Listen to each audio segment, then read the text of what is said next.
and partners. You mentioned also no update to the Rafah crossing negotiations. Yeah. At last check, the administration is saying that Hamas was holding that up. Is that still the case? What can you say with what exactly is holding up those negotiations as American families wait to see when those Americans are? It is still the case. They've been making a series of demands that we're not able to accede to. I know you'd like to know what those are, but I think in order to try to make some progress here, we're going to preserve a.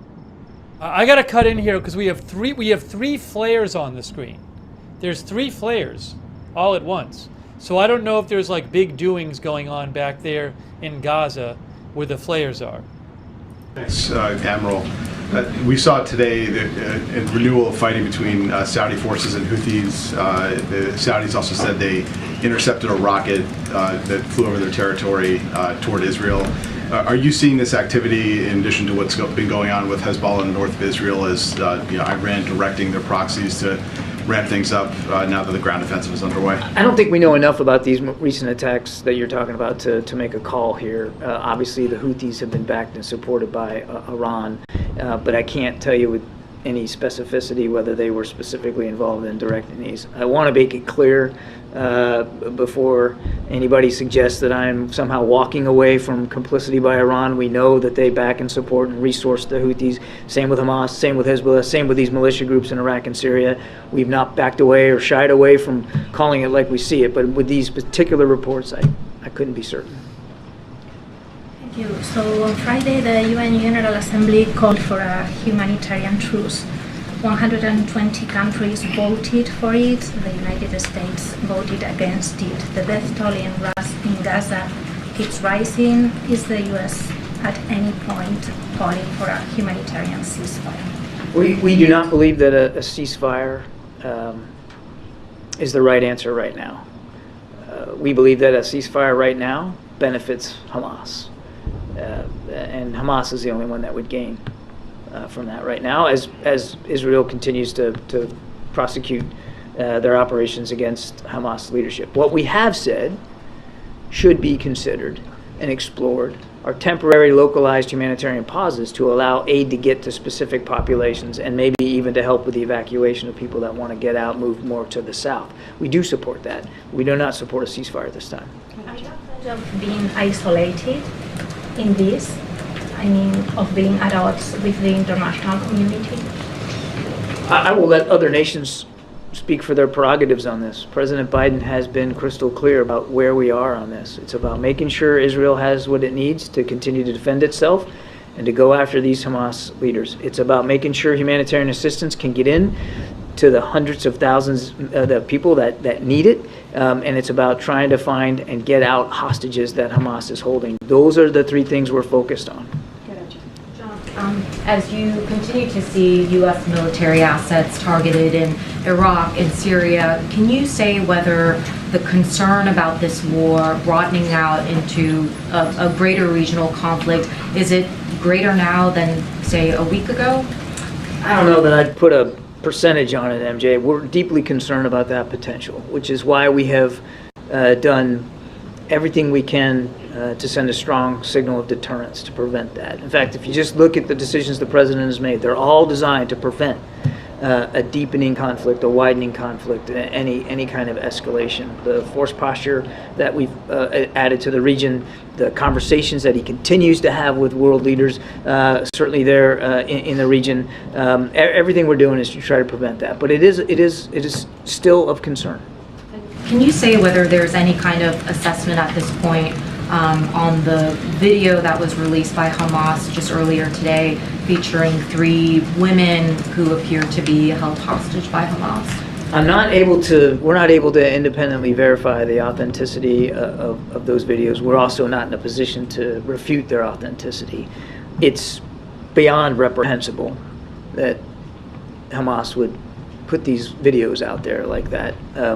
I guess on one hand, for the families, I suspect that it would at least answer a question about their loved ones, but I can't imagine the added anguish and pain that it causes them to see their loved ones in such a state. I mean, but it's reprehensible that they would do that. And there remains no sort of proof of life video featuring American citizens as far as U.S. officials are concerned? Not that I'm aware of. A question and a follow-up. First, can you confirm reports that the U.S. believes Israel took steps over the weekend to shut down Gaza's phone and internet communications, and that it was the U.S. that convinced Israel to reverse those measures? I would just tell you that we're glad to see that the internet connectivity was restored. And, for 34 hours, the majority of Palestinians in Gaza had no way of reaching each other or the outside world. Emergency phone lines were down. The New York Times says paramedics were left driving toward the sound of explosions,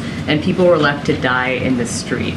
What is your response to that? Is that upholding the laws of war? This is why we were glad to see the internet connectivity restored, so that first responders could do their job, so that journalists could do their job, so that could pass to the hands of innocent people in Gaza who want information about where to go, where not to go. I mean, we're glad to see that got restored. And yes, we were part of the conversations that led to that restoration. We're seeing a bunch of flares right now. Sorry to cut in. So there's like 4 flares on the screen. There might be some big military operations going on in Gaza right now. What I'm doing, guys, is I just used the opportunity of the press conference. I already cooked my food. My food is done. So in a moment, I'm going to go eat my food. And while I eat my food, I will leave the video on the screen. And I'll keep an eye on it. And if there's an emergency, I'll run in here while I'm eating. If not, I'll come in after I'm eating. I'll leave the briefing on. And if the briefing, when Kirby stops speaking, the UN is actually speaking. Actually, I might put the UN on. I'm going to put, the UN is talking about Gaza right now. So I think I'm going to put the UN on and leave the video up here. And so give me a second. Let me see if I can just get this going right now. Let me see if I can get this going. And I'll eat as well. And then I'll come back and I will do more coverage after I eat. Give me one moment here. Even harder to accomplish. Excellencies, UNICEF and our partners are committed to staying on the ground to deliver for children. But make no mistake, the situation grows worse by the hour, and without an urgent end to the hostilities, I'm seeing some booms back there too. Of the region's children. But we and you have the power to help lift children out of this spiral of violence. I implore the Security Council to immediately adopt a resolution that reminds parties of their obligations under international law, that calls for a ceasefire, that demands the parties allow safe and unimpeded humanitarian access, that demands the immediate and safe release of all abducted children, and that urges parties to afford children the special protection to which they are entitled. The Security Council should prioritize what is now a worsening displacement crisis with more than 1.4 million... Oh, look on the left. Look at the left. Look at the bottom left. Look at the bottom left. Hold on. Look at the bottom left. There's a lot of stuff going on in the bottom left. There's like stuff being fired on the bottom left. Bottom left of your screen. Hold on. I'm going to leave this off for now.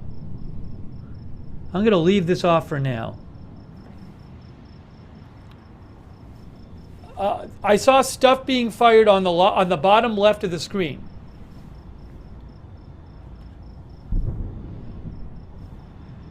So it looks like big I'm going to leave this on right here.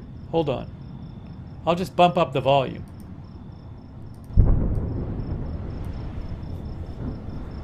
Hey, thanks to Walter Beasley and Tommy Bridges from Orlando. Thank you, Tommy, and Pink Posey for your support, and car rides and other relaxing adventures.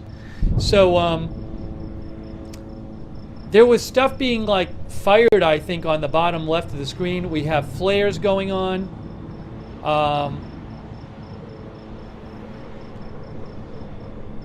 Flashlight. Somebody said there's a flashlight out there. Flashlights? I don't know.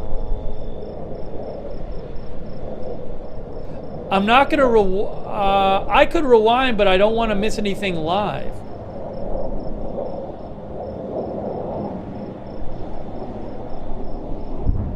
But with all this going on, I think I'm just going to leave it like this for a second. Hang on a moment.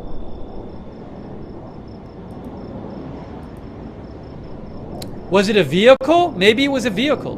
Maybe I saw a vehicle.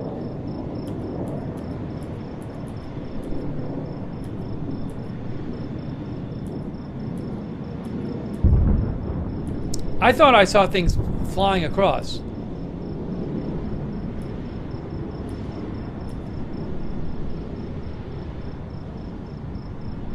Oh. It might have been a vehicle. I'm watching it again. It may have been a vehicle. Or something searching around. There was like a bunch of... Oh, it did look like it was maybe a flashlight. It does. It looks like somebody in a vehicle had a flashlight or something. Okay. Yes, I think you're right. Sorry, I couldn't tell what I was seeing. So it looked like a vehicle drove up and then maybe somebody got out with a flashlight. Hold on a second.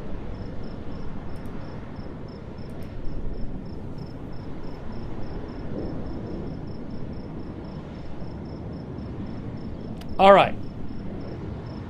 So guys, I'm about to go eat. I need to go eat. Now, I can either just leave the live shot on the screen, or I can put the UN back on the screen and have the volume from both. So are you okay with me leaving the UN on? Or do you want no UN? A bunch of people want the UN as an option. Oh, look at these things. Wow, people are really divided.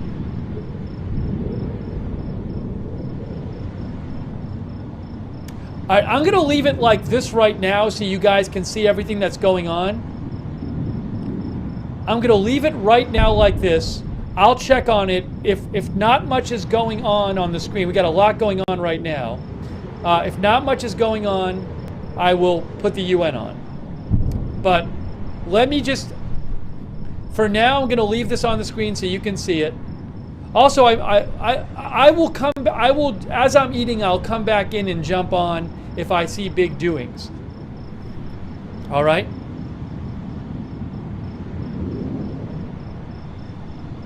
But there's stuff going on. So what I'm going to do for the moment, I can always put the UN on. I can always put it on. But there's a lot going on the screen right now. So hang on.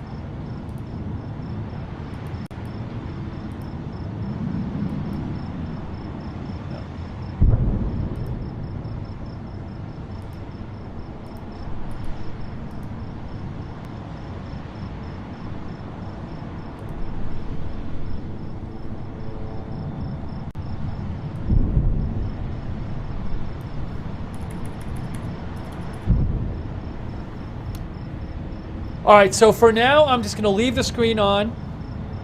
Okay, guys, so I'm going to disappear for a few minutes. My food is ready. I'm going to eat my food. I'll keep an eye on this. If I have to, I will come back in here. So I'll be watching this as I'm eating, but I'm not going to be on the screen. So I'll be back in a few minutes. I have this here. I bumped up the volume as much as I could. And I'll be, after I eat, I'll come back. And if there's stuff going on while I'm eating, that's in big, I'll come back for that. All right, so I'll be back in a couple minutes. Thanks to all of our moderators. I really appreciate it, moderators. Thank you. And I'll be back in a few minutes, guys, okay?